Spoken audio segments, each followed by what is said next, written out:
Aditya Degree Colleges, leading companies లో 10,000 plus placements with 13.5 lakhs highest package. విలక్షణ నటుడు quota Srinivasarao ఇక లేరు అనే విషయాన్ని విజయవాడ ముఖ్యంగా కంకిపాడు ప్రజలైతే జీర్ణించుకోలేకపోతున్నారు. రీజన్ ఏంటంటే ఆయన పుట్టింది, పెరిగింది, చదువుకుంది, పెళ్లి చేసుకుంది అంతా కూడా విజయవాడ సమీపంలో ఉన్న కంకిపాడులోని ఆయన ఇంట్లోనే.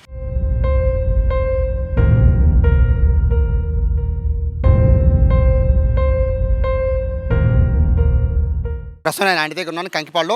ప్రస్తుతం నా వెనకాల చూడొచ్చు, కంకిపాడులో కోటా శ్రీనివాసరావు పుట్టి పెరిగిన ఇల్లు ఇది. అయితే ఇంటికి కూడా ఆయన వాళ్ళ నాన్నగారు పేరు పెట్టుకున్నారు, కోటా సీతారామాంజనేయులు డాక్టర్.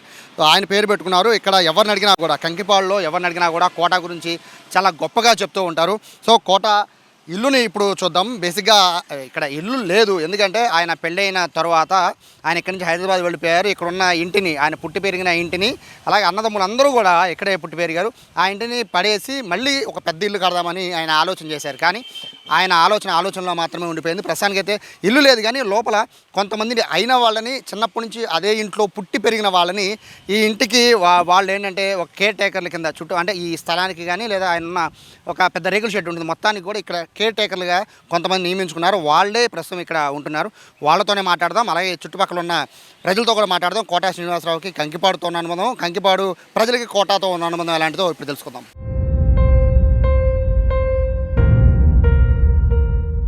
కోట లేరు, కోట పుట్టి పెరిగిన ఇల్లు కూడా ఇక్కడే లేదు, కానీ కోట జ్ఞాపకాలు మాత్రం కంకిపాడులో చాలా ఉన్నాయి. ప్రస్తుతం ఆ ఇంటి దగ్గర, పుట్టి పెరిగిన ఇంటి దగ్గర ఉన్నాను.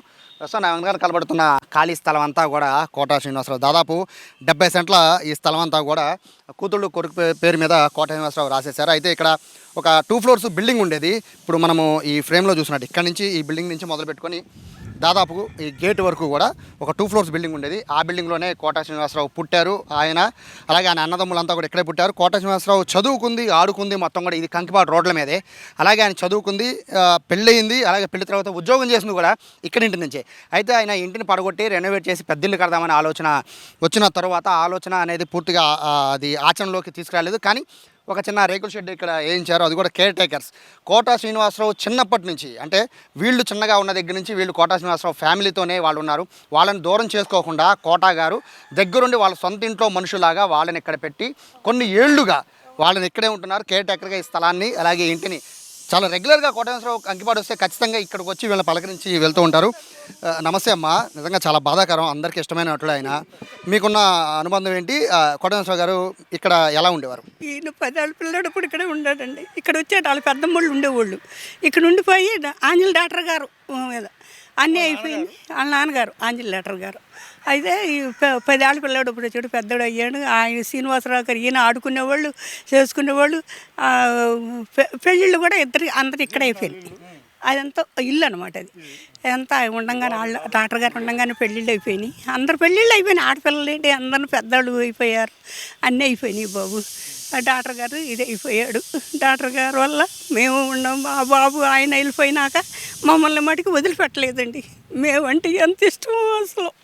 నన్ను ఆడపిల్లలాగా చూసుకున్నారండి వాళ్ళు. అసలు నా ఆడపిల్లలు లేని దానికి మళ్ళీ చూసుకున్నారు. అటు పని బాబు, ఇంత జరిగింది బాబు. ఇది ఆయన వెళ్ళిపోతున్నాకు చాలా బాధగా ఉంది బాబు. అసలు నన్ను ఆడపిల్లలాగా అన్నదమ్ముడులాగా ఉన్నాడు బాబు.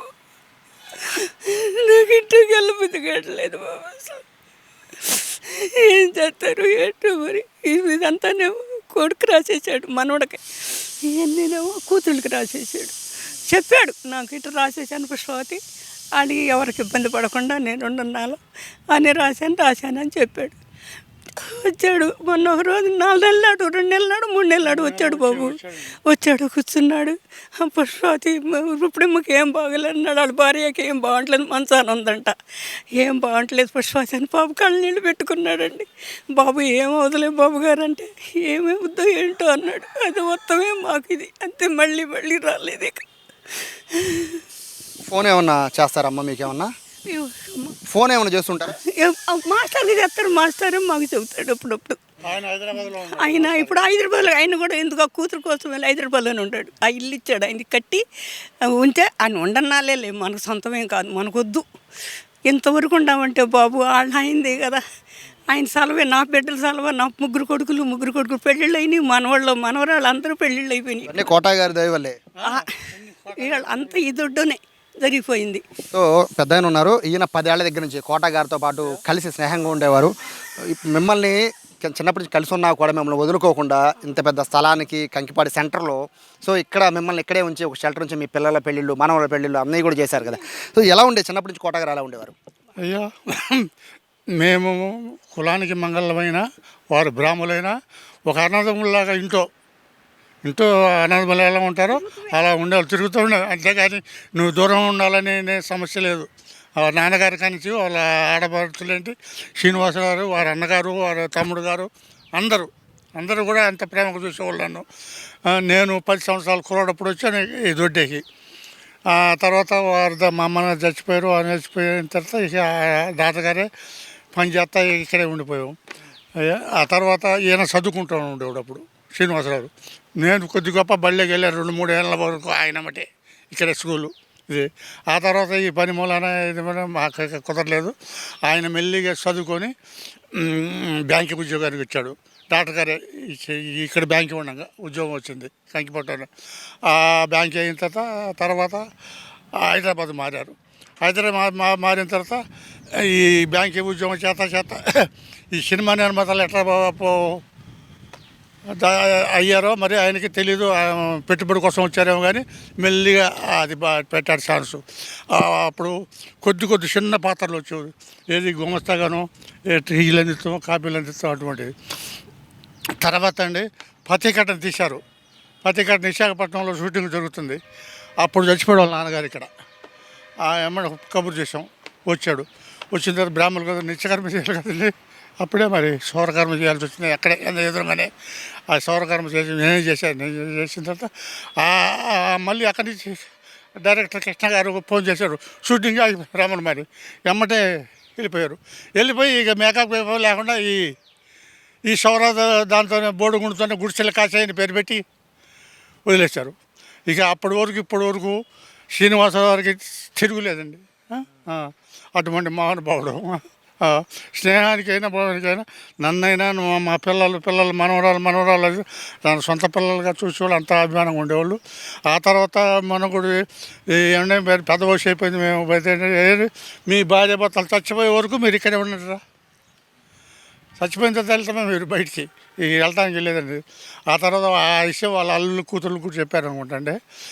తర్వాత ఇక ఆయన వెళ్ళిపోయాడు. ఇప్పుడు మరి మా సంగతి ఏంటో ఇక దేవుడే ఉంటాడు. ఇక అటువంటి మనిషి ఇక మాకు ఉంటాడంటే ఆయన మా పని అయిపోయింది. అయ్యా ఇప్పుడు అప్పుడంటే మీకు తెలియదు, చిన్నప్పటి నుంచి కలిసి పెరిగారు కాబట్టి కోట గారు ఇంత పెద్ద ఆర్టిస్ట్ అవుతారని, మొత్తము భారతదేశంలోనే ఒక టాప్ యాక్టర్ అవుతారని కానీ ఇవన్నీ మీరు ఊహించుండ్రు. సో ఆయన ఒక స్టేజ్ వచ్చేసింది, కోట గారు ఎవరికి అందనంత ఎత్తుకి వెళ్ళిపోయిన పరిస్థితుల్లో అప్పుడు మీతో మాట్లాడేవాళ్ళ రెగ్యులర్గా, అంటే చిన్నప్పటి నుంచి ఉన్నట్టుగా మాట్లాడేవాళ్ళు?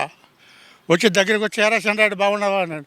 ఏం బాబు కళ్ళు సరిగ్గా కనపడతలేదు, నాకు సరిగ్గా కనపడతలేదు, పెద్ద వయసు వచ్చిందా తట్టా కొడుతురా అన్నాడు. నీకు ఎన్ని సంవత్సరాలు అనేవాడు. నాకు 82 సంవత్సరాలు అన్నాడు. అయితే నాకన్నా 2 ఏళ్ళు పెద్దోడు నువ్వు, నాకు 80 సంవత్సరాలు అనేవాడు. ఇక్కడే కూర్చొని అడిగేవాడు స్వతంత్రంగా, అంటే దూరంగా కాదు. ఒరేని కూడా అనేవాడు, చంద్రాయుడు అనేవాడు ఆయన పేరు. పుష్పవతి బాగుందా? బాగున్నాడు అయ్యా. అంత సోషల్గా వాళ్ళ తమ్ముడు శంకర్రావు కూడా, ఆయన కూడా చక్కగా పలకరించాడు. చంద్రాయుడని వాళ్ళ అన్నగారు చచ్చిపోయాడు. నరసింహరావు ఇప్పుడు చచ్చిపోయాడు. ఆయన ఇల్లు ఆ బజారు, ఆ రోడ్డు. ఈ శ్రీనివాసరావు మొన్నటి వరకు కూడా నన్ను అంత అభిమానంగా చూశాడండి. ఇక దేవుడు దేవాబాయ్. ఇప్పుడు అంత పెద్ద యాక్టర్ కదండి, చుట్టుపక్కల వాళ్ళు ఆయన బేసిక్గా ఆయన అపాయింట్మెంట్ కోసమే నిర్మాతలు ఎదురు చూసిన పరిస్థితి ఒక టైంలో. ఇప్పుడు ఆయన ఆరోగ్యం బాగా కొంతకాలంగా ఇంట్లోనే ఉంటున్నారు. సో మన రీసెంట్గా కూడా వచ్చారంటున్నారు కదా, వచ్చినప్పుడు ఏం చెప్పారు? ఏమి చెప్పారు? జాగ్రత్త అని చెప్తాను. అయితే కాకపోతే ఈ దొడ్డంతా అయ్యా, ఇద్దరికేమో కూతుర్లకేమో ఇటు రాశాను, మనవాళ్ళకేమో చచ్చిపోయిన కొడుకులకి అటు రాశాను అని ఆ విషయమే చెప్పాడు. కానీ తర్వాత ఇక వాళ్ళ ఇంటి విషయాలు పెద్దగా చెప్తాడండి. ఏదైనా బయటికి విషయం మటుకు చెప్తాడు, ఇది చేశాను అది ఎట్లా చేశాను అని. వాళ్ళకు రాశానరా వీళ్ళకి రాశానరా సమస్య లేదు చెప్పాడు. వచ్చిన తర్వాత కూడా చెప్పాడు. ఇక ఆయన ఎక్కువగా సోషల్గా బ్రాహ్మణులు కదండి, ప్రకాశ్ సార్ మాస్టర్, ఆయన చదువుకున్నాడు బాగా. ఆయనతో డీలింగ్స్గా మాట్లాడతాం. మనతో ఏదో మోటుగా ఊనే 1 మాట 2 మాటలు పోలేండి, అంటే మాట్లాడినా మిమ్మల్ని ఇంత దగ్గర తీసుకోవడం గొప్ప కదా. అదే అండి అయ్యా మన ఆ స్వయానం అన్నదమ్ముళ్ళలాగానే దగ్గరికి తీసుకొని మాట్లాడేవాడు. అంతేగాని తేడాగా నువ్వు మంగళని తేడాగా చూసేవాడు కాదు. అంత మౌనపడండి ఆయన. మరి ఇక నేను ఏం చేయను, అంతకన్నా అంత నేను ఆయన గురించి చెప్పదలుచుకుని నాకేమో మాటలు రావట్లా. సో ఇది చిన్న విషయం కాదు. చిన్నప్పుడు అంటే 10 ఏళ్ల దగ్గర నుంచి, ఈయన వయసు 10 ఏళ్ల దగ్గర నుంచి అంటే 82 సంవత్సరాలు, అంటే 12 ఏళ్ల వయసు దగ్గర నుంచి కోటా శ్రీనివాసరావుతో కలిసి ఉన్న ఈయన్ని దూరం పెట్టకుండా చిన్ననాటి స్నేహితుడిగా భావించి, బంధువుగా భావించి ఇదే ఇంట్లో ఉంచారు. ఇక్కడ ఉన్న ఆస్తులు పంపకాలు చేసినా కూడా వాళ్ళ పిల్లలకు కూడా చెప్పి ఇక్కడి నుంచి వీళ్ళు వెళ్ళరు, వీళ్ళు చనిపోయేంత వరకు వీళ్ళు ఇక్కడే ఉంటారని చెప్పారంటే నిజంగా కోట గొప్పతనం తెలుసుకోవచ్చు. బేసిక్గా చాలా ప్రైమ్ ఏరియా కంకిపాడులో. అటువంటి ప్రాంతంలో వీళ్ళకి ఫ్యామిలీకి అవకాశం ఇవ్వడే కాదు, వీళ్ళ పెళ్ళిళ్ళు, వీళ్ళ కూతుళ్ళు కొడుకుల పెళ్ళిళ్ళు, మనవాళ్ళ పెళ్ళిళ్ళు అన్నిటికీ కూడా కోట గారు ఇదే ప్లేస్లో నుంచి వచ్చి వాళ్ళ సహకారం అందించడం, ఇదే ప్లేస్లో కోటగారి పెళ్ళిళ్ళు, అలాగే వాళ్ళ పిల్లల పెళ్ళిళ్ళు అన్నీ కూడా ఇదే ప్లేస్లో అవడం, ఇవన్నీ చూస్తుంటే ఈ స్థలానికి కోటా శ్రీనివాసరావు గారికి చాలా అవినాభావ సంబంధం అయితే ఉంది. ఆయన గతంలో 2-3 నెలల క్రితం వచ్చినప్పుడుగా కూడా దీని గురించి మాట్లాడినట్టుగా కూడా చెప్తున్నారు. ఇక్కడ కోటా శ్రీనివాసరావు వస్తే ఖచ్చితంగా అందరూ బాగోగుల గురించి అడుగుతూ ఉంటారు. అలాగే ఎవరికైనా ఏదైనా సహాయం కావాలన్నా కూడా కోటాకి సహాయం చేసే గుణం ఉందని కూడా చెప్తున్న నేపథ్యంలో ప్రస్తుతం అయితే కంకిపాడు మొత్తం కూడా విషాదంతో మునిగిపోయిందని చెప్పుకోవచ్చు. ఎందుకంటే ఇక్కడ కోటా శ్రీనివాసరావు అనుబంధం 1 కాదు 2 కాదు. ఆయన సినిమాల్లోకి వెళ్ళి ఆయన టాప్ యాక్టర్ అయినా కూడా ఈ కంకిపాడుని అయితే వదిలిపెట్టలేదు. రెగ్యులర్గా కంకిపాడుకు వస్తూ ఉండేవాళ్ళు. ఇక్కడ ఉన్న ఫ్రెండ్స్తో, చిన్ననాటి ఫ్రెండ్స్తో, అలాగే ఆయనతో పాటు చదువుకున్న వాళ్ళతో, అలాగే ఫ్యామిలీ మెంబర్స్తో, చుట్టుపక్కల వాళ్ళతో చాలా ఆప్యాయతగా అనురాగంగా మాట్లాడేవాళ్ళు. హైదరాబాద్ వీళ్ళు వచ్చినా కూడా అదేవిధంగా చూసేవారని చెప్పి గతంలో చాలా ఇంటర్వ్యూల్లో కూడా కోటా గారు కూడా చెప్పిన సంగతి తెలిసింది. ప్రస్తుతానికి అయితే కోటా గారు లేని విషయం, కోటా గారికి రారని విషయం అయితే ఇక్కడ ఉన్న వాళ్ళు ఎవరు కూడా జీర్ణించుకోలేకపోతున్నారు. కెమెరా పర్సన్ కృష్ణతో సాయి, సుమన్ టీవీ, కంకిపాడు నుంచి.